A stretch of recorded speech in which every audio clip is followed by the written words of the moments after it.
Praise the lord. దైవ మర్మములు November 18వ తారీఖుగాను 1 కొరింథీ 15వ అధ్యాయము 10వ వచనం.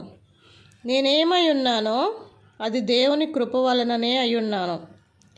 పౌలు చెప్పుచున్న దానిని చూడండి. నాకు అనుగ్రహించబడిన ఆయన కృప. పౌలు ప్రభుచే బలముగా వాడబడిన దైవజనుడు.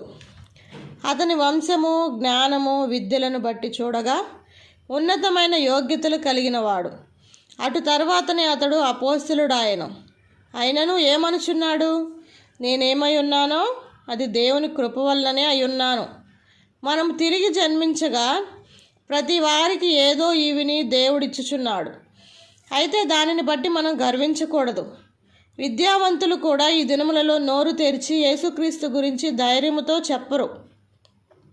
అంత భయము. దేవుడైతే వెర్రివాని సైతము తన సువార్తను ప్రకటించుటకు వాడుకొనగలడు. కుటుంబ అంతస్తు, విద్య మొదలగు వేటిని బట్టి అయినను మనం అతిశయించుటకు వీలు లేదు.